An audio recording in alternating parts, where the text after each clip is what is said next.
Hi, this is Remembering the Past, the show where we talk about people who've died recently who've had a profound effect on our history, our society, or our culture. We're going to start out tonight with Bruce Langhorne, who died recently at the age of 78. Bruce Langhorne was a folk guitarist, one of those Greenwich Village guys, played with a lot of the folk groups in the early 60s, but the reason he makes this podcast is, according to Bob Dylan, he was the inspiration for Mr. Tambourine Man, and in the jingle jangle morning, Bob would come following him. And the problem with Bob Dylan is you can't believe everything he tells you, but if you take Dylan at his word, let's listen to the famous cover version done by the Byrds in May of 1965. They did it on Hullabaloo. It was one of the first times the song was heard by a large audience, and of course Roger McGuinn's guitar was the classic introduction that helped popularize the song, was a stimulus for Dylan going electric.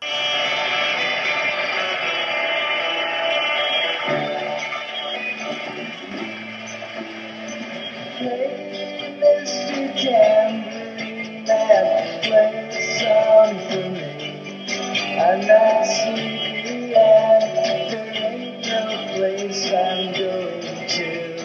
In the jingle jangle morning, I'll come following you. Roger McGuinn was a folkie himself. He came from Chicago. I think we've talked about that before. He and David Crosby went to see A Hard Day's Night in the fall of 1964, and they were entranced by it. He switched from folk to rock, and he also adopted the Rickenbacker 12-string, emulating George Harrison. This was a seminal record. It was the first time that a folk song was done electric. That intro is based off of McGuinn's classical training here in Chicago with Bach when he was a kid. I don't know if Dylan gave him enough credit when he went electric 2 months later at the Newport Folk Festival, where he put on an electric guitar and freaked everybody out. Supposedly Pete Seeger wanted to cut the power cord to the amp. I don't know if that's true or not, but it all started with Roger McGuinn's version of Mr. Tambourine Man, which all started apparently with Bruce Langhorne. We're going to move on now to Erin Moran, who died recently at the age of 56. And Erin Moran was one of the most familiar faces on television in the 1970s because she was a regular on Happy Days. She played Joanie Cunningham, the little sister to Ron Howard's Richie Cunningham. She played the classic little sister on television. She was popular enough to get her own spin-off, Joanie Loves Chachi, with Scott Baio, but that didn't last very long. She started out at age 12 playing an 11-year-old, and she was the classic annoying little sister, but as she got older, they sort of sexualized her role a little bit.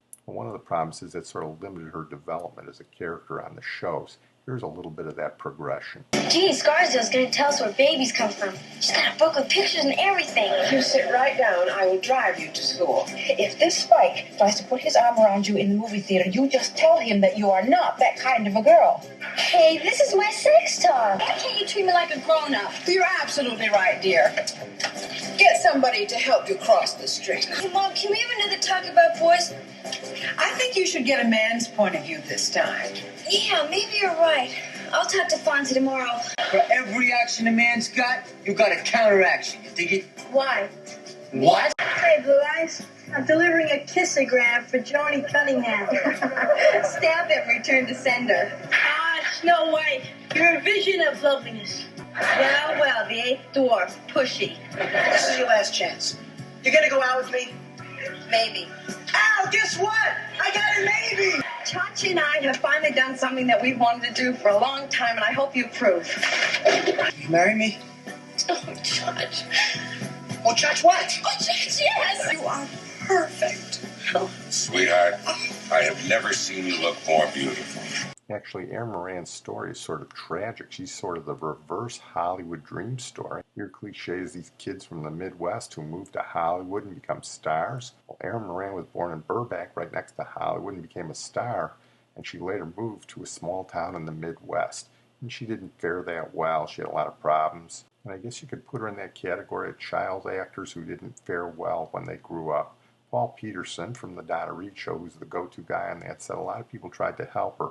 And he's done a great job, more than anybody else, to help these child stars, but sometimes there's just not a lot you can do. She and a couple of the other cast members from Happy Days sued the people who own the rights, And they won, but they only got a small settlement, and I think that was sort of the beginning of the end for her. We're going to move on now to Harry Huskey, who died recently at the age of 101. A personal computer can be said to have a lot of fathers, and Harry Huskey was one of them. He was a brilliant mathematics professor at the University of Pennsylvania. His pedigree included working with Alan Turing, the British mathematical genius, and he worked on ENIAC, the electronic numerical integrator and computer, which was thought to be the world's first computer. Then, working on a top-secret project for the government at Penn, he helped develop SWAC, the Standards Western Automatic Computer, which many people believed was the first personal computer. It wasn't that top secret because he talked about it on a radio program, If You Bet Your Life, with the irrepressible Groucho in 1950. And of course, they paired him up with a junk man to make it a little funnier for Groucho to riff on. Dr. Harry Huskey, huh?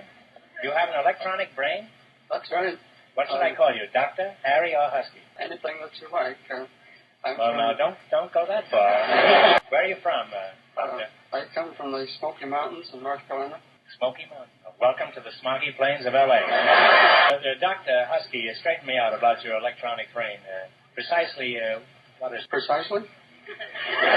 Exactly. It's a large-scale electronic computing machine. Well, what does it compute? It's just being put together. We still have some parts to put into it. It doesn't compute anything yet. Can't even add 2 and 2? What a schlemiel that is, eh? Just a moron, huh?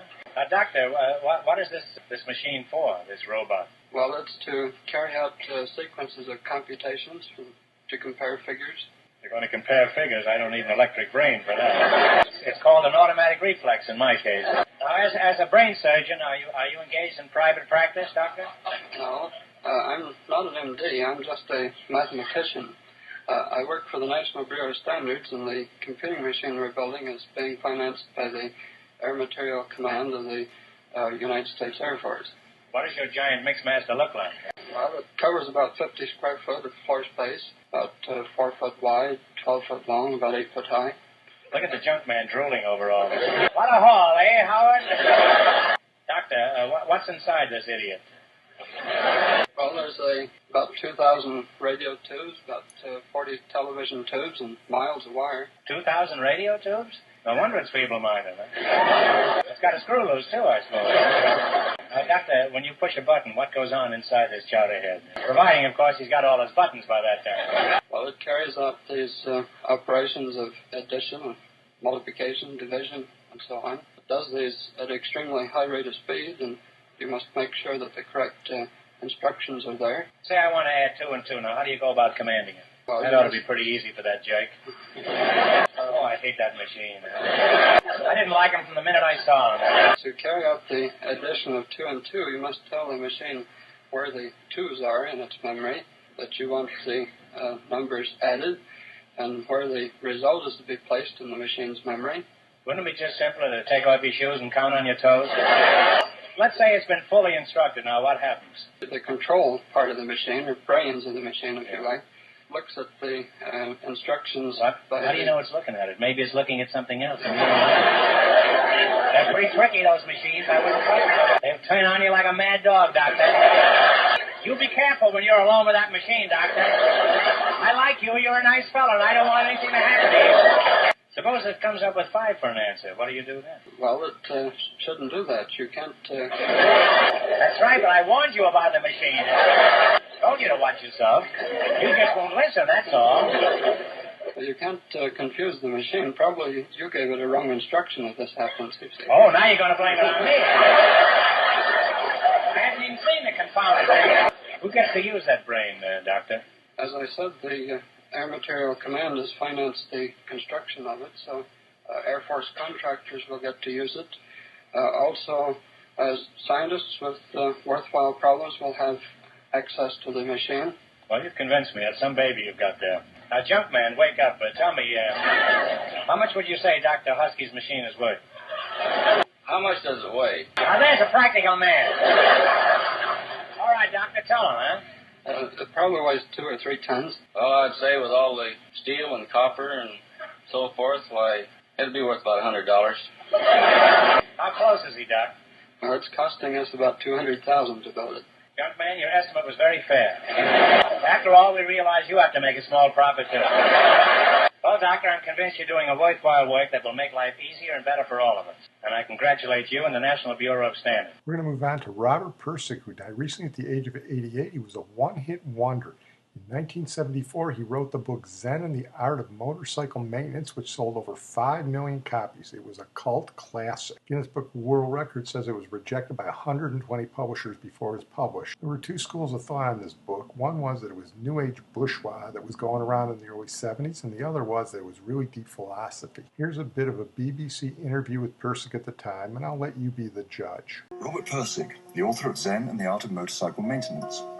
In this week's program, we'll be looking at spiritual cult classics. So far in this series, I've been defining cult books in terms of two things. The first is their theme. The second common factor is their expression of a deep human need to explore one's individuality, to attach to one's own microscopic existence some larger significance. That's what links the likes of Henry Miller and Jack Kerouac, Aldous Huxley and Jean-Paul Sartre, Michael Hare, Ken Kesey, and Robert Pirsig. Cult books like these aren't simply books with a fanatical constituency.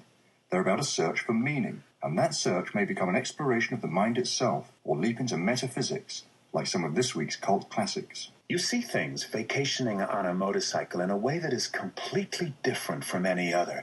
In a car, you're always in a compartment, and because you're used to it, you don't realize that through that car window, everything you see is just more TV. You're a passive observer, and it is all moving by you boringly in a frame. On a cycle, the frame is gone. You're completely in contact with it all. You're in the scene, not just watching it anymore, and the sense of presence is overwhelming. ZMM, as Robert Pirsig calls it, is claimed to be the biggest selling book about philosophy ever. On one level, it's an account of a motorcycle journey which a man takes with his 11-year-old son across America, and much of its appeal is as a road novel.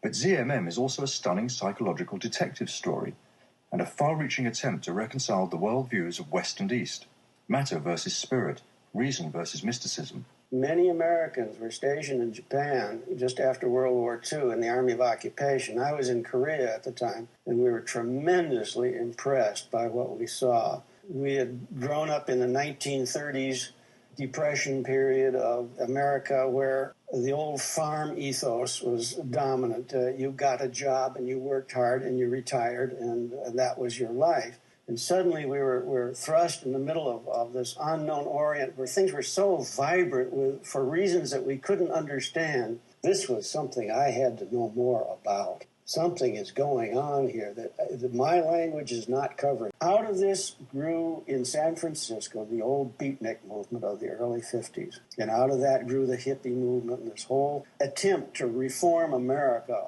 For Pirsig, the unifying principle of Eastern and Western thought resides in what he describes as quality, or the good. The real cycle you're working on is a cycle called yourself. Well, I'm going to close on that note. I want to thank my producer and IT genius, Sid Tepps, and we're going to close tonight with our feature, Coco, the indefatigable Franklin Dachshund who died recently at the age of 16 and a half. Coco was a dog known for her spontaneous affection and spontaneous urination. Coco was small, but she was extremely playful and curious, and she would occasionally find a way to sneak out of the house. She would remain in the yard digging most of the time. She would frolic and poop, but one anecdote about her is very telling. She was not your typical dog that hated the mailman. One summer afternoon, the mailman was nearby and Coco spotted him. Ever the extrovert, she decided to find a way out of the yard and proceed to follow the mailman, keeping enough distance so that she would remain unnoticed. Perhaps she mistakenly thought that the large sack he carried was full of treats, or perhaps it was just her friendly demeanor towards humans and fellow canines. After a couple of minutes, it was discovered that Coco had escaped from the yard, and everyone is frightened she might have wandered into a busy street. A search party was convened, and after a frightening half hour, the mailman rang the doorbell with Coco in hand. He'd been delivering mail down a neighboring cul-de-sac when he turned around and saw little Coco trotting along right behind him. Over time, her hyper and energetic puppy personality evolved into a relaxed and laid-back snuggler. She began to enjoy taking baths and watching movies on the couch with her human family and her sister Ellie. Her last few months were spent doing what she loved most, napping in the sunshine, and spending time with her family, both dog and human. I know the Franklin family, Ellie, and all her friends are really going to miss her a lot. And we're going to close tonight with a touching song by Linda Ronstadt as a final tribute to Coco. So goodbye, my friend. I know I'll never see you again, but the The love you gave me through all the years will take away these tears. I'm okay now.